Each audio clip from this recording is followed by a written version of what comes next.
Hi friends. तूफान जब आता है तो बहुत बड़ी तबाही छोड़ के जाता है, लेकिन तूफान के जाने के बाद कई बार जो टूट फूट हो चुकी है, जो मलबा जो बचा हुआ है, उसमें वैल्यूएबल चीज़ें मिल जाती है। और दोस्तों, यही स्टॉक मार्केट में होता है कि जब कोई कंपनी किसी वजह से बहुत बुरे हालात से गुजरती है तो उसका सब कुछ तहस नहस हो जाता है। लोगों के मन में एक पैनिक क्रिएट होता है और उसको सारे लोग मानते हैं कि ये तो ख़त्म हो चुका है। तब हमारे आपके जैसे जो स्मार्ट इन्वेस्टर है ना, वो एनालाइज करते हैं और उसके बाद ऐसे अंडर वैल्यूड स्टॉक्स में से वैल्यू ढूंढते हैं और ऐसे अक्सर की गई मेहनत कई गुना मुनाफा दे करके जाती है। सो दोस्तों, थोड़ी मेहनत तो लगती है, लेकिन मैं आपको विश्वास दिलाता हूँ कि अगर आप ये कुछ नया सीख करके स्टॉक मार्केट के बारे में और ये मेहनत अगर एनालाइज करने में करेंगे तो ऐसी मेहनत आपको कई गुना मल्टीबैगर रिटर्न्स देने की क्षमता रखती है। मेरे पास एग्जाम्पल है दोस्तों। सत्यम कंप्यूटर्स जो था वो जब 6 रुपये के आसपास ट्रेड कर रहा था, उसके चेयरमैन को सजा हो गई थी और तब हमारे एक जानकार थे, उन्होंने मेरे ही बात करने पर उसको 11 रुपये में ख़रीदा था और 110 रुपये के आसपास में बेचा था। सो आप समझ सकते हैं कि अंडर वैल्यूड स्टॉक्स का कितना ज़बरदस्त दम है। मैं ये वीडियो किसी भी हालत में कोई रिकमेंडेशन के लिए नहीं बना रहा हूँ, लेकिन सिर्फ नया सीखें। और आज हम ऐसे ही एक स्टॉक के बारे में बात करेंगे जो कि आपको ऐसा ही रिटर्न देने की क्षमता रखता है या नहीं, ये वीडियो में देखेंगे।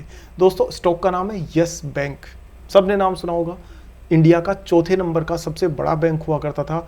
डिजिटली बहुत एडवांस बैंक था, लेकिन वो फाइनेंशियल फ्रॉड्स जो उसके चेयरमैन मिस्टर राणा कपूर द्वारा किए गए थे, उसकी वजह से पूरी तरह कोलैप्स हो गया और 3 साल के लिए उसके अंदर किसी भी तरीके का ट्रेड बंद हुआ। सो दोस्तों, ये रैकेज्ड स्टॉक है और आज हम ढूंढेंगे कि इसमें क्या मल्टीबैगर बनने की वैल्यू है या नहीं है। दोस्तों, बहुत इंफॉर्मेटिव वीडियो है, बहुत इंपॉर्टेंट है, काफ़ी कुछ नया सीखने को मिलेगा, इसलिए वीडियो पूरा देखिएगा। और चैनल को सब्सक्राइब नहीं किया है तो पहले कर दीजिए, बेल आइकन को ऑन कर दीजिए और इस वीडियो को लाइक ज़रूर करिएगा और अपने दोस्तों में शेयर करिएगा। चलिए सीधा स्टार्ट करते हैं सागरनॉमिक्स पे।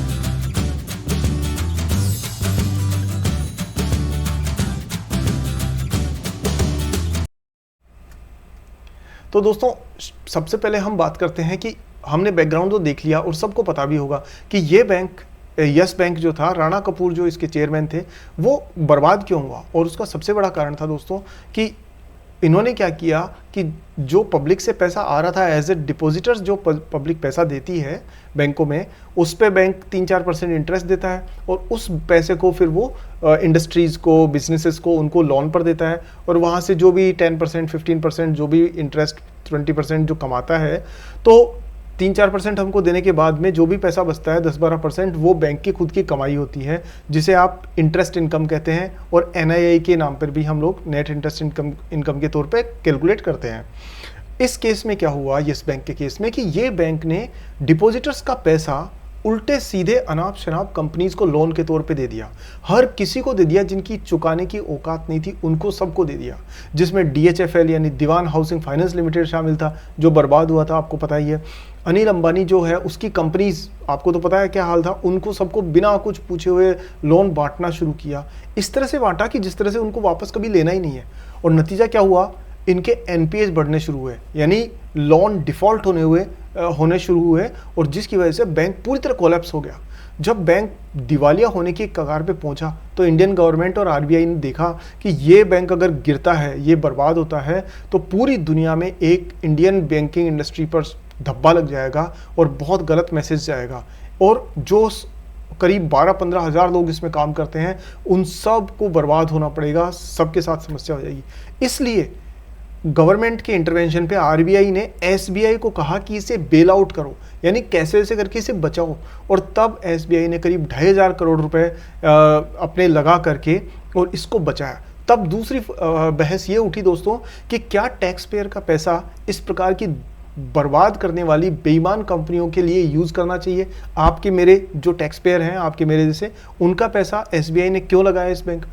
खैर, वो एक अलग बहस है, लेकिन आज का विषय हमारा ये है कि हम ढूंढने की कोशिश करते हैं कि इस हिस्ट्री के बाद में, इस तूफान के बाद इस बैंक में क्या वैल्यू बची है और क्या ये मल्टीबैगर बनने के लिए तैयार है। क्या इसमें हम लोग रैग टू रिचेज और रिचेज टू रैग वाली स्टोरी फिट कर सकते हैं।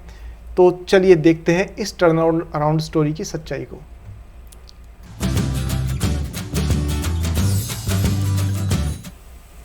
देखिए दोस्तों, ये यस बैंक के फंडामेंटल्स हैं आपके सामने, और यहाँ पर एक बार जल्दी से फंडामेंटल्स को देख लेते हैं।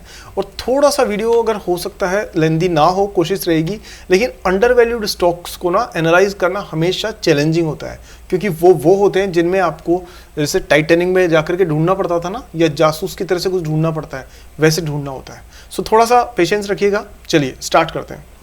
यहाँ हम देखें तो इसके फंडामेंटल्स सबसे पहले तो मार्केट कैप 48,000 करोड़ की है और 16 रुपये 17 रुपये के आसपास की प्राइस चल रही है। और ठीक है, डिविडेंड तो इन्होंने देना ही नहीं है, जब बैंक में पैसा ही नहीं है तो डिविडेंड कहाँ से देंगे, डिपॉजिटर्स का पैसा चुका दे वही बहुत है।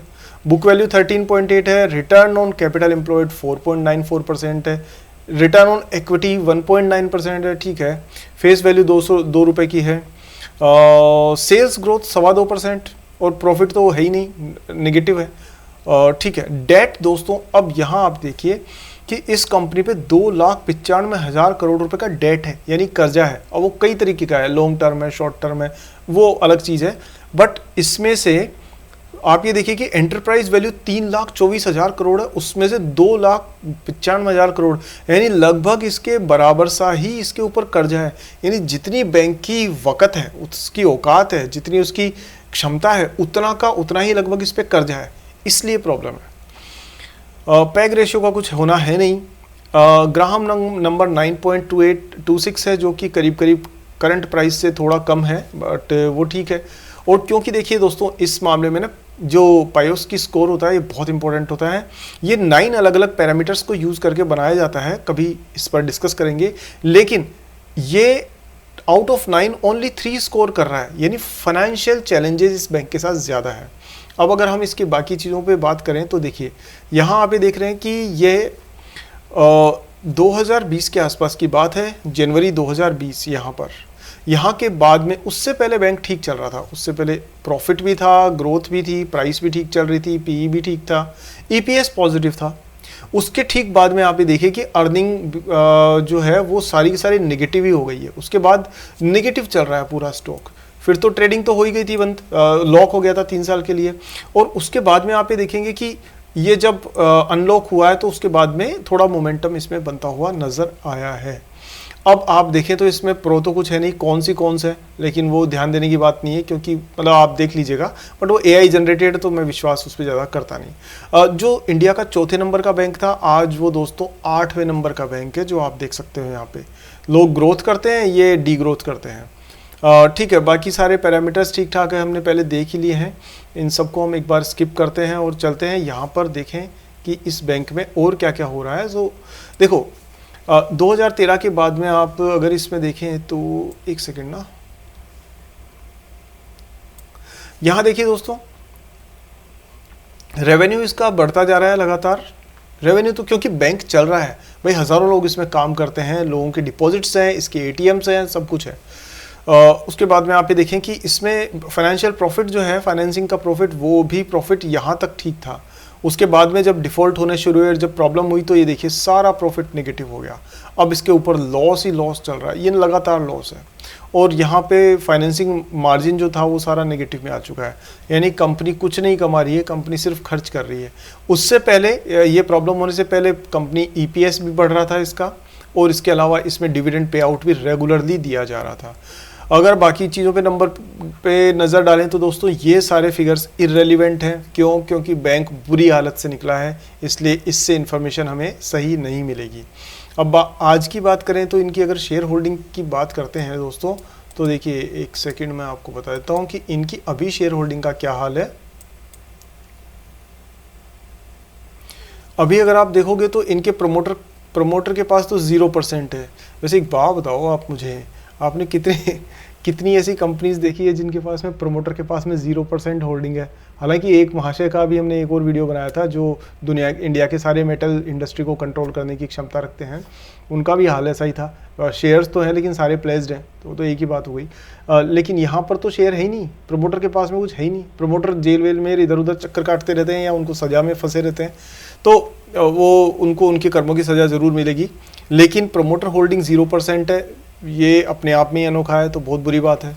म्यूचुअल फंड्स ने थोड़ा कुछ हल्का सा इन्वेस्ट किया है, लेकिन दोस्तों ये बड़ी ज़बरदस्त चीज़ है। जो प्रमोटर्स ने बेचा, प्रमोटर्स की होल्डिंग किन के पास गई? डोमेस्टिक इन्वेस्टर्स इंस्टीट्यूशंस के पास। तो ये जो 37 है ना, इसमें मोस्टली तो वो अपने SBI और जो बाकी हमारे यहाँ के बैंक की कार्टेल बनी होगी वो होगी, सिंडिकेट जो बना होगा इस बैंक को बेल आउट करने के लिए। लेकिन फॉरेन इन्वेस्टर्स का 24% के आसपास पैसा डालना ये बड़ा इंटरेस्टिंग है, इस पे हमें नज़र ज़रूर रखनी चाहिए, क्योंकि फॉरेन इन्वेस्टर्स ना कभी भी पैसा तब नहीं डालते जबकि उनको कोई रिस्क नज़र आती है। वो रिसर्च करते हैं और उसके बाद सोच समझ के पैसा इन्वेस्ट करते हैं। और 38% करीब हमारे जैसे आप जैसे जो रिटेल इन्वेस्टर्स हैं उनके पास में है। सो ओवरऑल मैं कहूँगा कि शेयर होल्डिंग में फॉरेनर्स का पैसा लगना इज़ एन इम्पॉर्टेंट थिंग। अब इसके टेक्निकल्स की एक बार बात कर लें तो टेक्निकल्स में अगर आप ये देखोगे दोस्तों, तो ये लॉन्ग टर्म, शॉर्ट टर्म का अगर हम इसमें चार्ट देखते हैं, डेली चार्ट के हिसाब से अगर मैं 1 साल का चार्ट उठाऊं इसमें, तो आप ये देखिए कि ये एक यहाँ से ना, इस जगह से, कहाँ से, दिसंबर के बाद में यहाँ एकदम से इसमें उछाल आया और उसके बाद में आप ये देखिए कि एक प्राइस चैनल बना हुआ है। और वो प्राइस चैनल कहाँ चल रहा है? वो चल रहा है लगभग वही 16, 17, 18, 19, 20 के आसपास में। तो उसका ज़्यादा कुछ फ़र्क पड़ा नहीं, क्योंकि ये 15-16 के आसपास ही चल रहा है। यहाँ आप ये देखेंगे कि क्रॉस ओवर हो रहा है मूविंग एवरेजेस का, बट उसका बहुत ज़्यादा फ़र्क यहाँ नज़र नहीं आ रहा है। अगर RSI की बात करें, रिलेटिव स्ट्रेंथ इंडेक्स की, तो वो थोड़ा सा ओवर सोल्ड जोन में है, यानी कि सेलिंग प्रेशर कंपनी पर बना हुआ है और उसमें मतलब ये थोड़ा प्राइस को लोगों ने ज़रूरत से ज़्यादा दबा दिया है। MACD भी कुछ ज़्यादा खास इंडिकेशन दे नहीं रहा है। और जो आपका ADX है, जो एवरेज डायरेक्शनल इंडेक्स, ये इंडेक्स है, ये आपको इसका ट्रेंड कुछ हद तक बनता हुआ दिखा रहा है। ट्रेंड है, स्ट्रॉन्ग नहीं है। हाँ, वॉल्यूम ठीक ठाक है, तो दैट मीन्स कि अब क्या कर रहा है स्टॉक? ये स्टॉक दोस्तों एक डायरेक्शन का इंतजार कर रहा है। आप ये देखिए, अगर ध्यान दें तो ऐसे स्टॉक्स जो कि एक प्राइस चैनल को लगातार बना करके चलते हैं, यानी जो साइडवेज मूवमेंट करते हैं, वो उसमें ट्रेडिंग होती है, बाइंग सेलिंग लगातार चलती रहती है, लेकिन बराबर मात्रा में। दैट मीन्स थोड़ा सा नीचे गया, लोगों ने खरीदना शुरू किया, थोड़ा ऊपर गया, लोगों ने बेचना शुरू किया। सो ऐसे केस में आपको इस पर नज़र बनाए रखनी चाहिए। अब ये प्राइस चैनल टूटेगा कब? ये प्राइस चैनल टूटेगा लगभग दोस्तों 20 के आसपास में। तो शेयर प्राइस 20 को क्रॉस करके अगर ये यहाँ पर सस्टेन करती है कुछ दिनों तक, वन वीक और सो, अगर ये 20 के ऊपर सस्टेन करती है विद गुड वॉल्यूम, ठीक है, सो आप उस केस में थोड़ा थोड़ा इसके अंदर पोर्टफोलियो में शामिल करना कंसिडर कर सकते हैं। बट मैं अगेन कह रहा हूँ कि ये कोई रिकमेंडेशन वाला वीडियो नहीं है, ये एक एजुकेशन का वीडियो है। इसका पर्पज़ सिर्फ आपको सिखाना है, जिससे कि आप थोड़ा सोच के, आप समझ के और फिर थोड़ा थोड़ा करके इन्वेस्ट करें। सो अगर आप इसमें इन्वेस्टेड रहना भी चाहते हैं या करना भी चाहते हैं, तो दोस्तों मैं कहूँगा एक साथ बहुत बड़ा अमाउंट लगाने की ज़रूरत नहीं है। हल्का हल्का आप धीरे धीरे इन्वेस्ट भी करेंगे तो आप समझते जाएंगे, इसकी मूवमेंट को भी देखते रहेंगे। ठीक है दोस्तों, तो ये हमने इसके बारे में थोड़ा सा एनालिसिस किया है। और आगे अगर हम बात करें इसकी, तो देखिए इसके कुछ बेसिक नंबर्स पे बात कर लेते हैं। देखिए अब बात यह है दोस्तों कि बैंक तो बड़ा है, इसमें कोई दो राय नहीं है कि ये बैंक अभी भी हज़ारों लोगों को एम्प्लॉयमेंट दे रहा है। इसकी इंफ्रास्ट्रक्चर है, जगह जगह ब्रांचेज हैं, इसके ATMs हैं और इसके ऊपर ट्रांजेक्शन्स भी बहुत होते हैं। एक टाइम ये था दोस्तों कि जब इंडिया में जो हाईएस्ट ट्रांजेक्शन्स UPI से होते थे, उनमें से एक नाम यस बैंक का हुआ करता था, इतना पॉपुलर था। लेकिन बर्बाद जब हुआ तो इतना बर्बाद हुआ कि ये 15, 16, 20 रुपए के आसपास ट्रेड करना पड़ रहा है इसे।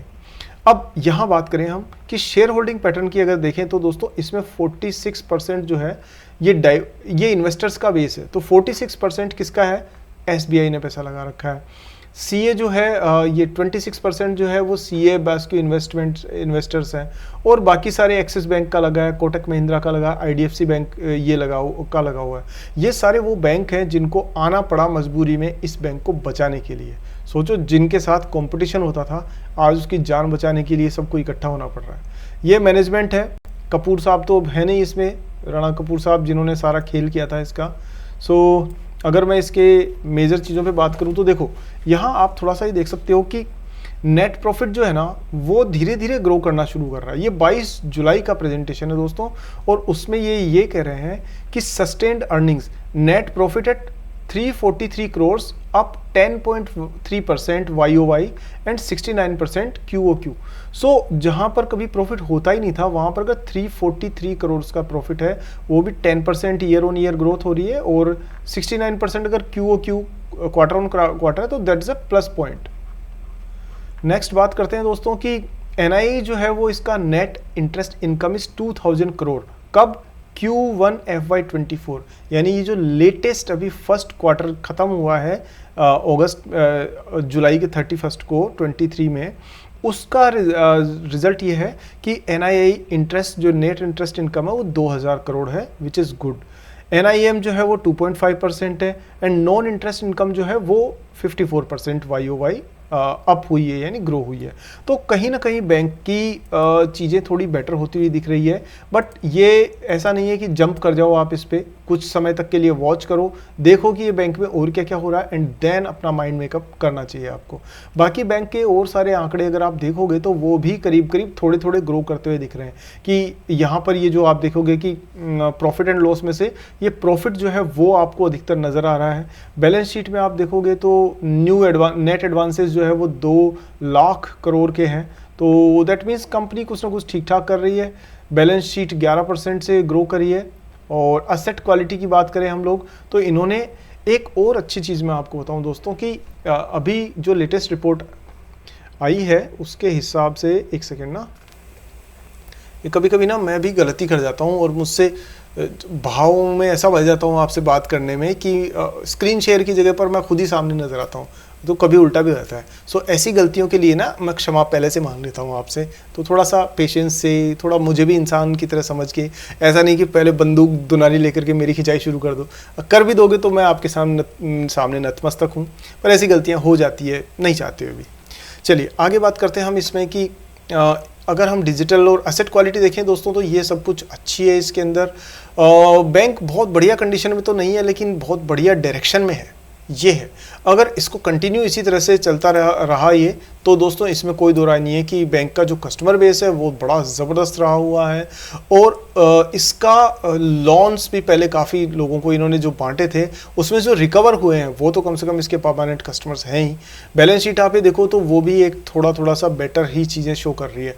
एक खास बात ये है दोस्तों, इस वाली जगह पर ध्यान देना कि इस बैंक का पोर्टफोलियो ना सब कुछ कवर कर रहा है। ये देखिए यहाँ पर कि इन्होंने रिटेल एसेट्स, यानी आपके मेरे जैसे लोगों को जो लोन बांटते हैं वो है, रूरल एसेट्स गांव में भी इनकी पहुंच है, एसएमईज में है। सबसे ज़्यादा अगर बात करेंगे तो ये रिटेल इन्वेस्टर्स, हम जैसे लोगों को पर्सनल लोन, कार लोन, ये लोन, वो लोन, हाउस लोन वो देते हैं। सेकंड नंबर पे जो देते हैं ये एसएमईज को देते हैं, और कॉरपोरेट को जो देते थे, जिसकी वजह से कहानी शुरू हुई, अब इन्होंने कुछ हद तक उस पर कंट्रोल किया है। और डेफिनेटली एसबीआई का डंडा है तो इनको सोच समझ करके ही लोन देने पड़ते हैं।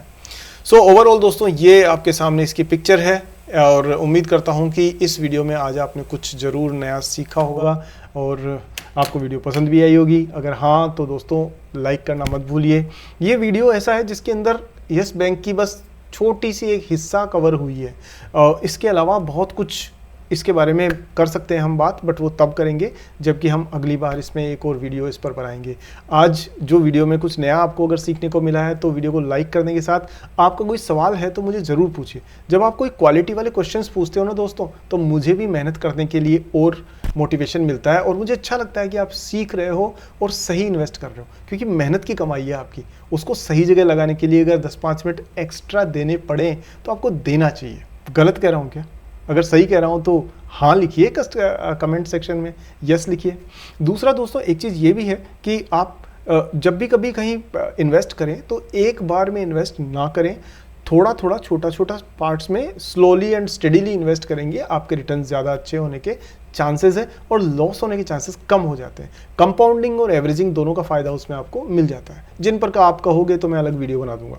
एनीवेज आज के वीडियो में दोस्तों इतना ही। चैनल सब्सक्राइब कर दिया होगा, बेल आइकन ऑन किया है, नहीं किया है तो अभी कर दीजिए, और इस वीडियो को दोस्तों शेयर जरूर करिएगा सबके साथ में। ये मेरी एक पर्सनल आपसे रिक्वेस्ट है, क्योंकि शेयर करोगे तो सच्ची और अच्छी नॉलेज सब लोगों तक पहुंचेगी और सबको उसका फ़ायदा होगा। और तब ये जो लोग टीवी पर, न्यूज़पेपर पर गलत सलत कुछ ज्ञान देते रहते हैं ना कि ये 500 में खरीदो, 550 में बेच दो, 15 में खरीदो, 20 में बेच दो, दोस्तों ये आपके पैसे से दिवाली के पटाखों की जैसे खेल रहे हैं, जो मेरे हिसाब से ज़्यादा अच्छी चीज़ नहीं है। एज अ फन आप कर सकते हैं, but serious investment no. Serious investment के लिए आपको फंडामेंटल और टेक्निकल एनालिसिस की समझ होनी और मेहनत करनी उस पर ज़रूरी है। दोस्तों आज की वीडियो में इतना ही, मिलते हैं नेक्स्ट वीडियो में, तब तक के लिए जय हिंद।